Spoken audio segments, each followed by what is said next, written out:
Uganda constitution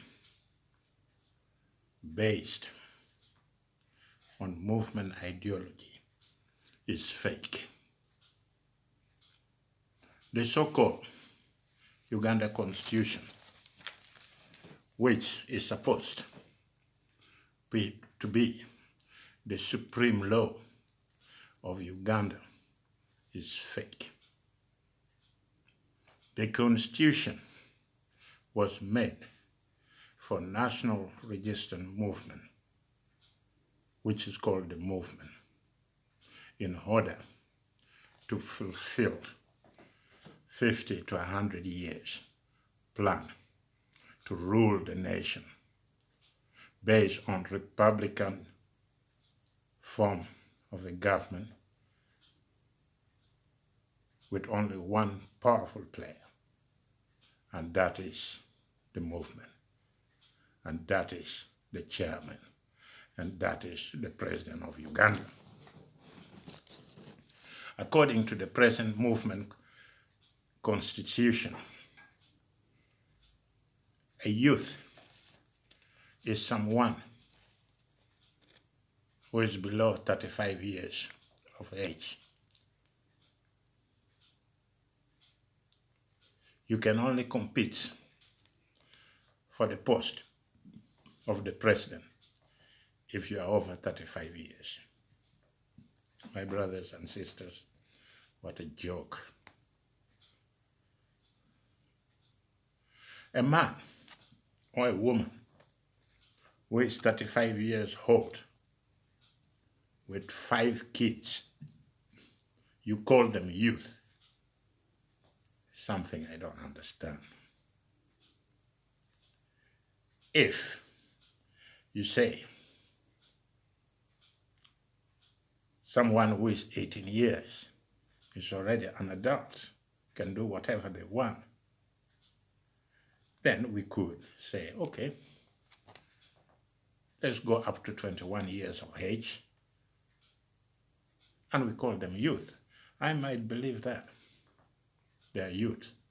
Not 35 years of age with 5 children and you're calling them youth. The claim that the movement constitution recognizes human rights, freedom of speech, freedom of assembly, freedom of religion, the right to keep and bear arms, the right to a fair trial by jury. Tell me, do you see eye to eye with the movement constitution? I don't believe so. Tear gas is the order of the day. Police and military brutality protecting movement dynasty, protecting 50 to 100 years plan to rule Uganda. Look at the preamble, 8 October 1995. We, the people of Uganda, in state of movement, recalling our history, which has been characterized by political and constitutional instability, recognizes our struggles against the forces of tyranny, oppression,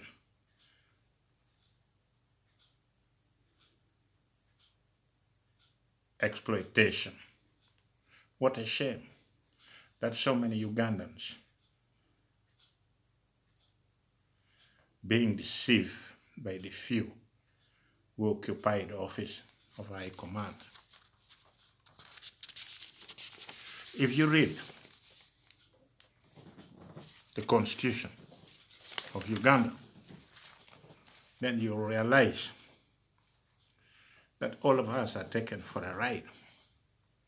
That constitution is not the constitution for Uganda. That constitution is fake, and that constitution is not valid.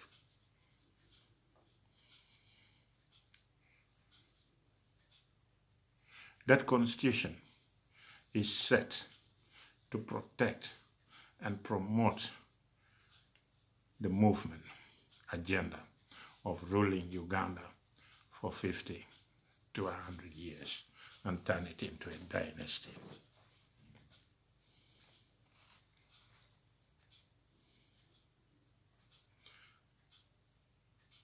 At face value,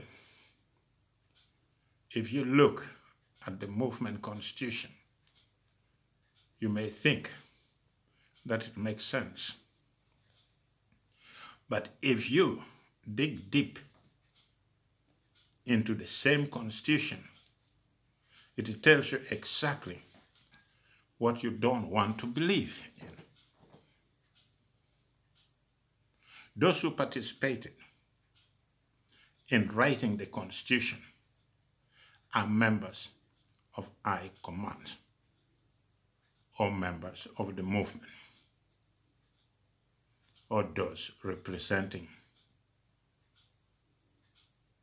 a group of people who believe in the movement at all levels. That is why you see the empowerment of police,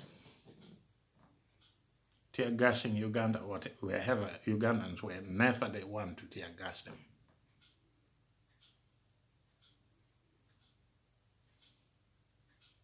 The chairman of the movement is the commander-in-chief of the army. Believe it or not.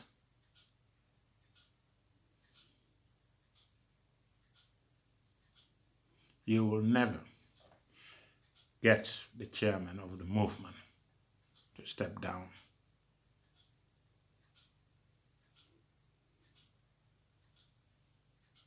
The present government, the present parliament of Uganda, the parliament is a rubber stamp of the movement dynasty.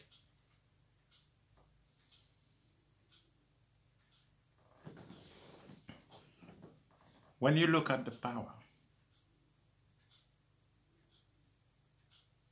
the chairman of higher command has, it directs the police to beat you up, to tear gas you. It directs the army to control all the lakes in Uganda. They are controlling Lake Victoria. They are controlling Lake Kyoga. They are controlling and protecting the fish and the water. It's the duty of the army. That should have been protecting us, the citizen of Uganda. But we pay more attention to the fish in water in the lakes, the fish that we had been eating, going there as local people, fishing in the same spot for years and years. It make us bigger than what we are today. But today, in Uganda, you can even not go to any lake to fish at all because they are being protected by the army. Then you begin to ask yourself, why is the life of a fish in water more important than the life of ordinary Ugandans who had been going to the same lake, fishing year in, year out, but now you are not allowed to go and fish there. The army is protecting it. What is the army doing on those lakes?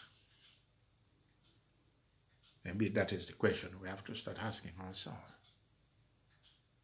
What are they doing? Why do you protect the fish? Is the life of the fish more important than our own life? Because when we go there, we want to get something, you beat us up. You keep beating us, beating us, beating us. Now recently I had a captain in the army who is who is the man in charge of the lakes where he is today, were saying, well, we don't care. The parliament can pass as many resolutions, they can talk, as long as we have not yet heard from the High Command. We are not leaving the lakes. So you're just wasting your time because they're going nowhere. Recently, I followed a discussion where Mao and Matembe discussing the present situation in Uganda. And that is when I realized that my doubt about the present Uganda constitution is real. I confirmed my internal feeling.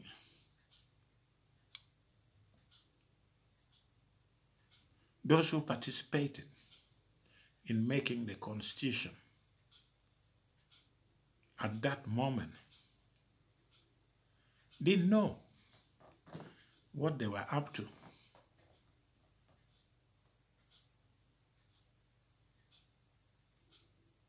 Everybody was blindfolded with the love for the movement, with the love for the chairman of High Command. And most of them who participated in drafting the constitution were willing to do anything for the movement.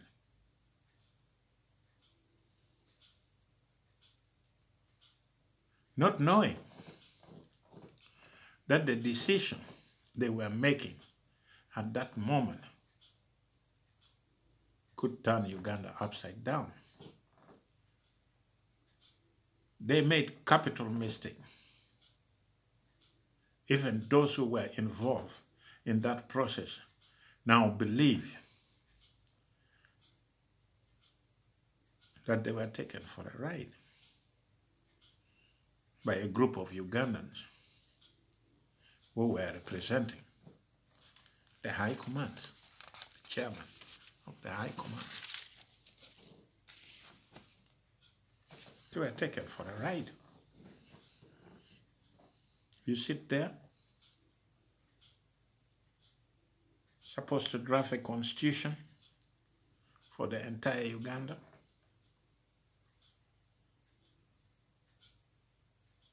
and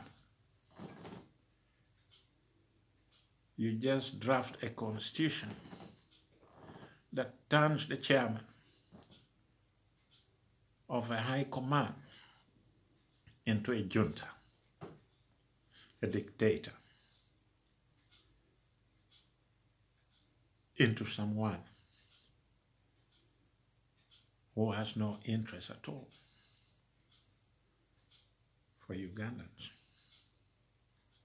into someone who tells you in your face that, listen, I'm not working for you.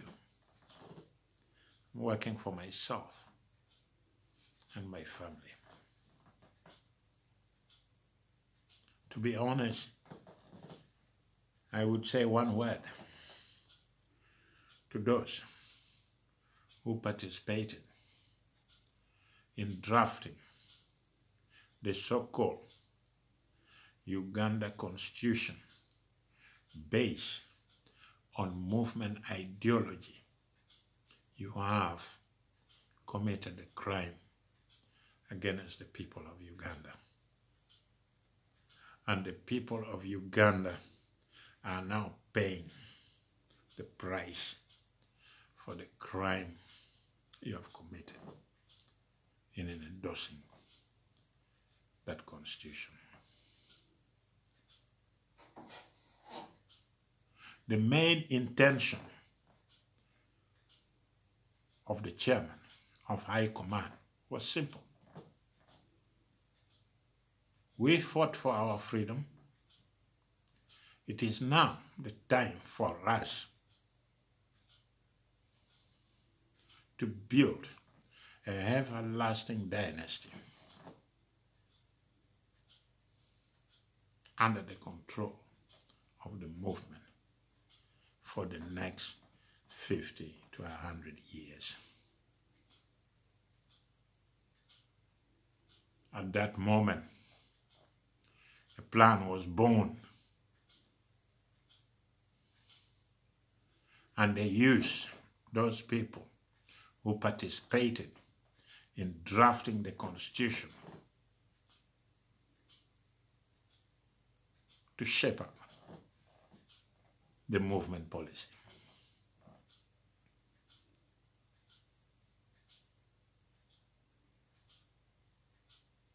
It is a pity. A lot of us knew about the 50 to 100 years plan a long time ago. But some of those players who participated in drafting that constitution now claim that they didn't know about the 50 years plan, that they didn't know what the chairman of the High Command has in mind, even if they talk about it openly, that when they were working on the Constitution based on the movement ideology, the chairman of the High Command visited them and told them what to do and how to do it. So you cannot sit there and tell us today that you didn't know what was happening. That is an insult to our intelligence.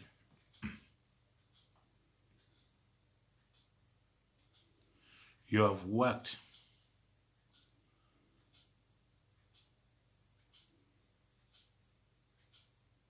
hard and you created a monster.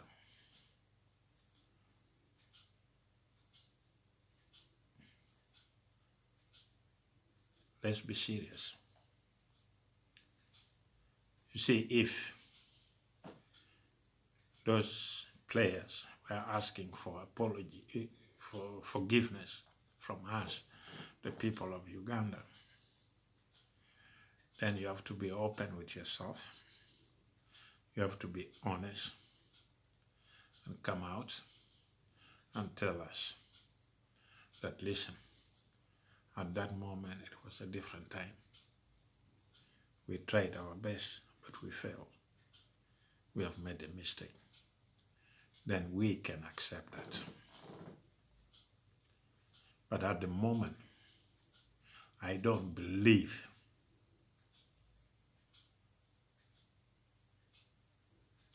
that these people knew what they were doing. Or I can't believe that these people didn't know what they were doing.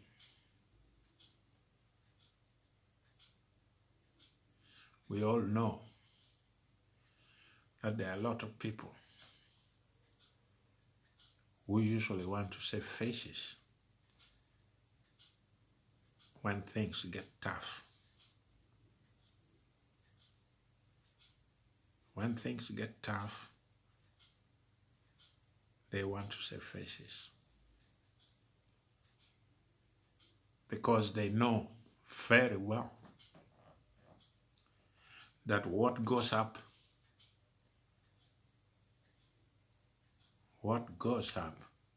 must come down. Let me give some people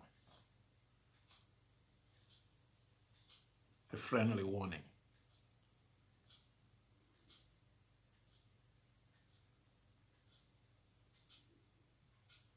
let me give some of you a friendly warning. Please, give us a break. You are not dealing with a group of lunatics. We are not. We are not lunatics. So don't try to lie to us. Don't try to make us look stupid, because we are not. And we are not lunatics.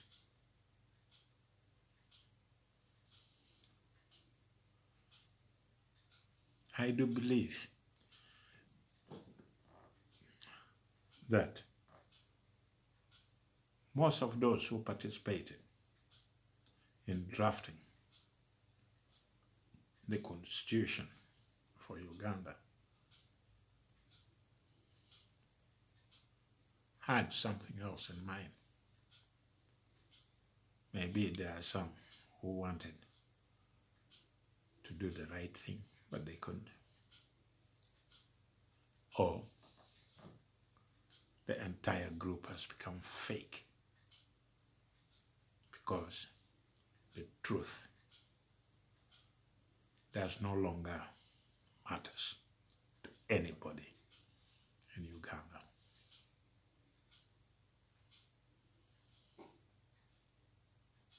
We are all looking for a quick fix and die tomorrow.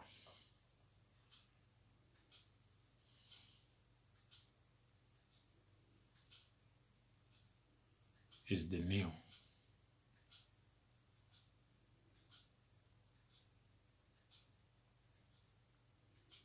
Modern word for our brothers. Eat today and die tomorrow.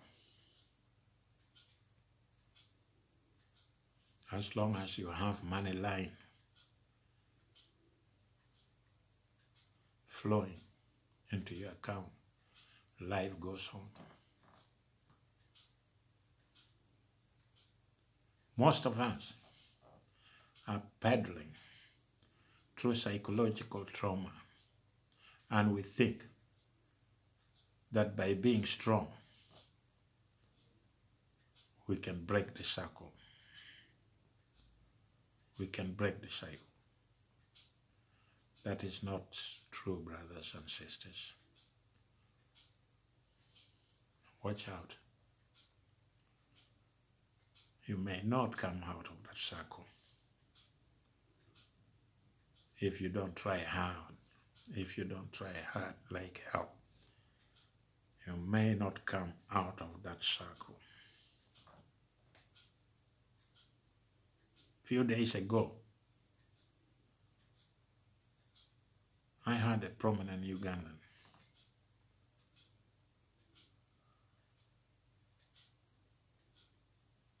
accepting that they made a mistake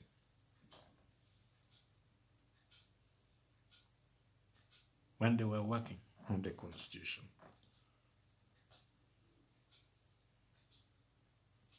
And it is late to set the wrong back to right. Let me remind them that in this world we live in today, everything is possible. Everything is possible. We, as the people of Uganda, shall prevail. And we are going to stop the 50, 100 years plan and make sure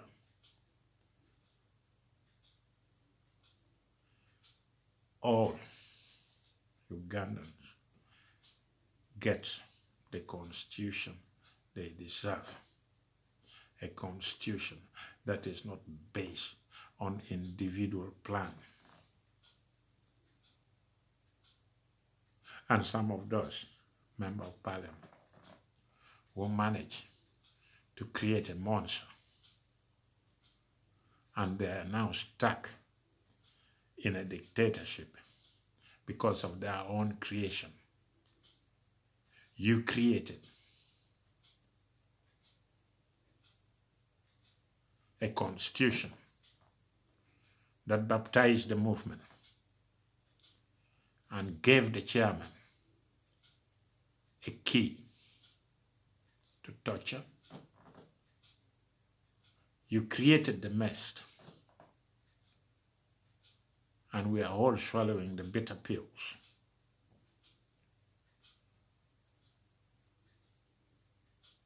We are swallowing the bitter pills. Now,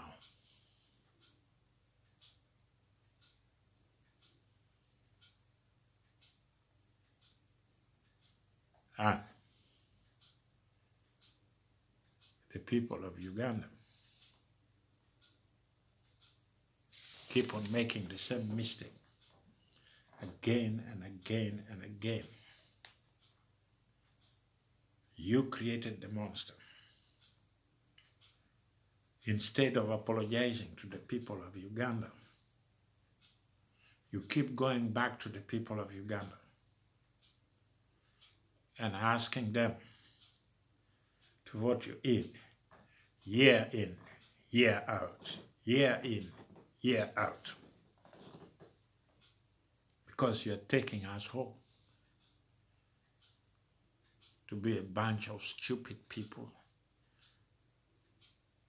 to be a bunch of hooligans, to be a bunch of lunatics.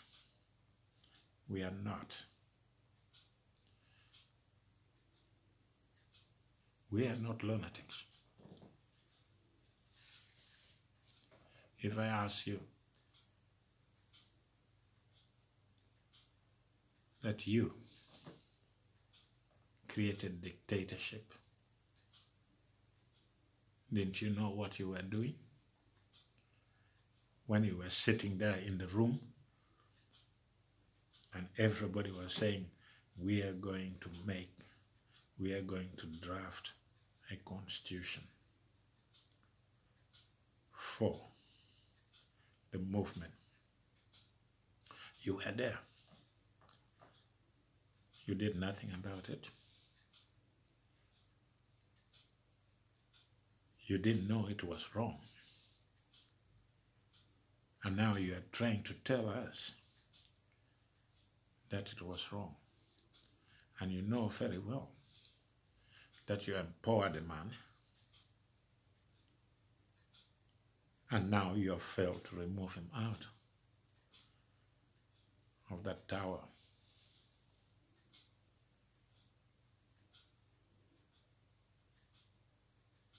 You just decided, all of you,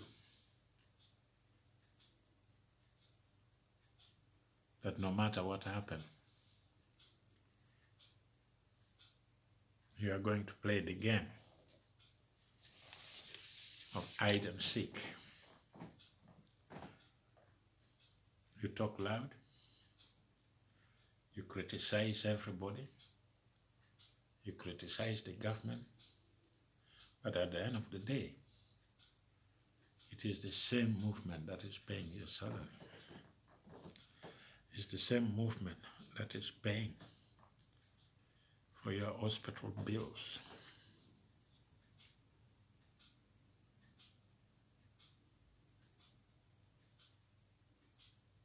You have created a mess.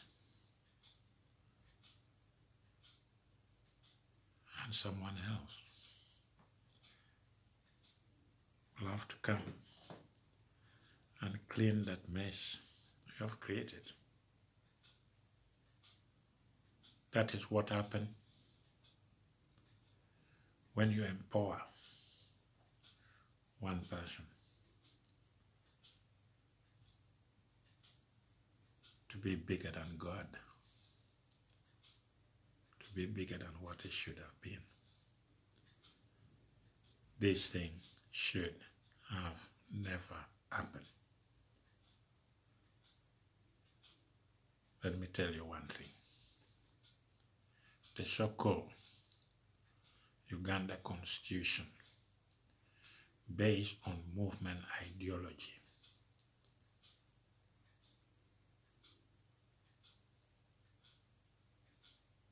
or the Republic ideology,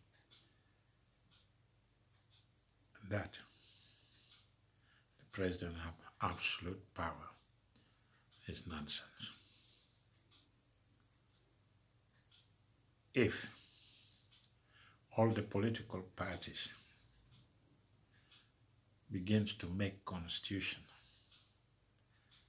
that benefit their own interests, then every time a political party wins, we have to change the constitution.